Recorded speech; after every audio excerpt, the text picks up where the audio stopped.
So did you figure out your next fight? Gonna skip the rematch with delay and going straight to something bigger. How big? Like the Rand big. Holy shit, how much? You've got to be able to take some disappointment in life too. Not always is everything gonna go well. So you just have to roll with the punches when adversity hits you.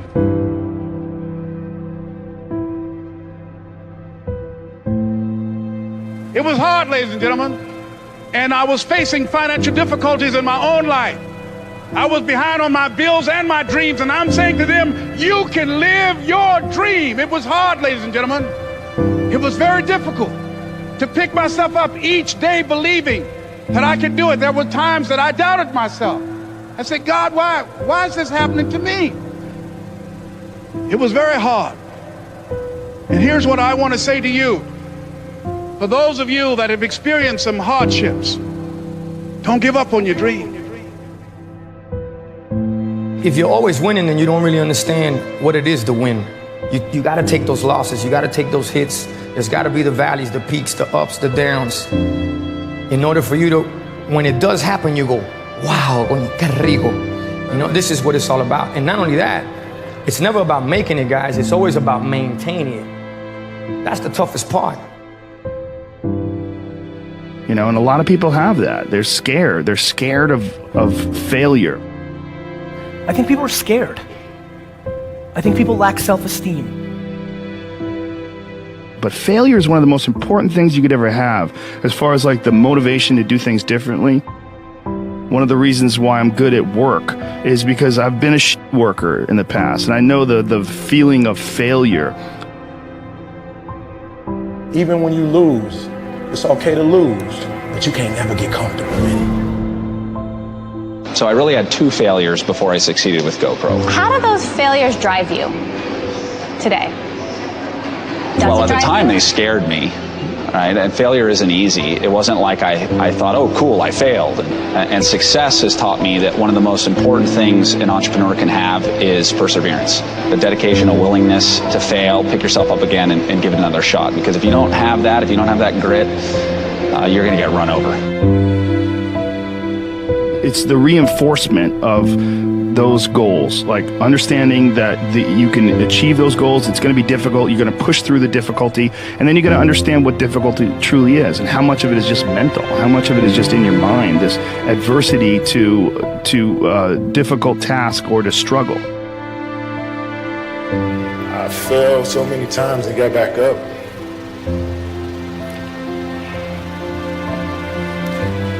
I've been through the toughest times with my family,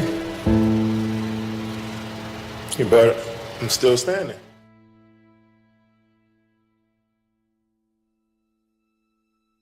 I got rejected a couple times, and then I just kept asking and asking and asking. And I remember my dad saying, just stick with it. Someday you'll have your day. And then I came back, I think, 2 years later and finally got an agent. The differential of somebody winning and losing has nothing to do with their genetics, has nothing to do with their potential. It's their perseverance, always showing up. A person that's willing to gamble it. If you show up, then you have a chance. If you don't show up, the outcome's simple. Never there, like an audition. If you show up to the audition, there's a chance you might get the part. If you're too scared to show up and you sit back at home, wondering what if and everything else, no one in hell is gonna call you an opportunity because you weren't present. The winners always show up. They're willing to lose in order to gain. Big mental thing there, guys. Everyone can take action. Literally, if it's that simple, if all it takes to succeed is the ability to know what you want, take action, know if it's working, and keep changing until you get what you want, how come everybody doesn't do it? You go after and you give it all you have. If you lose, at least you tried, man. I failed. It's 10 times more of a man than someone said, what if? Because what if never went to the arena. The reason is fear. And the fear is usually fear of failure or success or rejection. But the real word I would use for this thing we're afraid of is pain. When you guys find a fear, that fear will either create you or destroy you. I love fear, and the reason why, behind every fear is a person you want to be. Fear is self-imposed, meaning it doesn't exist. You create it, you can destroy it too. It's an intangible. If you face your fears, guys, you will realize it's not that big. You face your fears, you become the person you want to be. You run from your fears, you're not living. You're alive, but you're not thinking the freedom. You're not running the day. The day's running you. You always be the f***ing servant, not the master, guys. If you find a fear, the quickest, easiest way you can beat it is initially, right when it comes in. If you allow it to sit, it will grow roots and start breaking you down, destroying the potential of the person you can be. Again, the champions, guys. It's not their potential, it's not their genetics. It's their perseverance to always show up, always willing to fail, because in failure, that's part of success.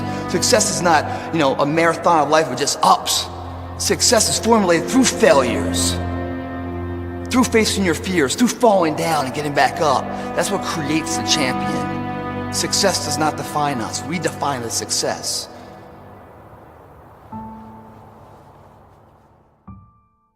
Shame, failure, embarrassment, and I just remember feeling this tremendous shame. And at some point, I think we all hit that moment in life where things just are not going how you thought they would go. And what's amazing about those moments is we all respond very differently. Persevere. Nothing worthwhile is easy.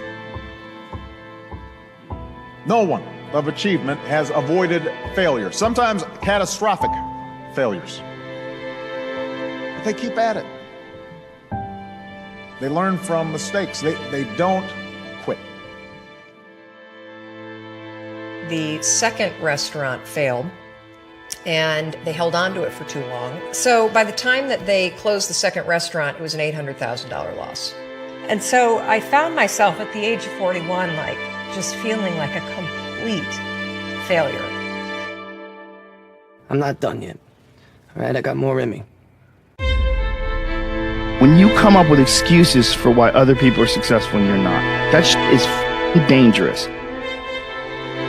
We all go through hard times. We all go through depression. We all go through doubt and moments in your life where it's really difficult and you're trying to figure out what the your path is going to be. It's hard as but that is what makes you a person. And those difficult moments are what build your character. Every transformation always gets worse before it gets better. It's supposed to be that way. The journey you're embarking on is not an easy path.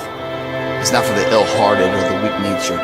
It's for the strong people. And before you embark on this journey, mentally, you have to prepare yourself for it, knowing it's going to get worse before it gets better. When you embark this journey, you must know that it's going to go down before it comes up. But when it comes up, it's going to go so much higher than you've ever been. Sacrificing today for tomorrow's betterment. You have to be equipped mentally to endure this process. Knowing what you're about to go into is step one. Knowing it's an uphill battle, but a winnable one and one that's achievable. And at the end of this race, guys, you're going to be more capable. The first step, guys, is knowing it's a tough road. But through that effort, builds the character of the person you want to be at the end. Accept that. If you believe it, your body physically will find a way to make it happen. At some point, we all bought into this lie that you gotta feel ready in order to change. Yeah. We bought into this complete falsehood that at some point you're gonna have the courage, at some point you're gonna have the confidence, and it's total bullshit, frankly. It's complete garbage. And so there are so many people in the world, and you may be watching this right now, and you have these incredible ideas, and what you think is missing is motivation. And that's not true. Because the way that our minds are wired, and the fact about human beings, is that we are not designed to do things that are uncomfortable, or scary, or difficult. What was the biggest lie you were told? It's not that simple. Why not? No, that's the biggest lie I was ever told. It's not that simple. And it's a lie they tell you over and over again. What's not simple? Any of it. All of it. It's how they get you to give up. They say it's not that simple, Vinny. So what's the truth? That is, that if you just do the thing that they tell you you can't, then it's done. And you realize it is that simple. That it always was. Dr. Carter had a tear in his eye. I could tell he felt for me. And he said, son, I'm sorry to say you're not going to box again. And I looked at him. I said, no, Dr. Carter, you're wrong. I am going to box again. You see, you don't understand what kind of man I am.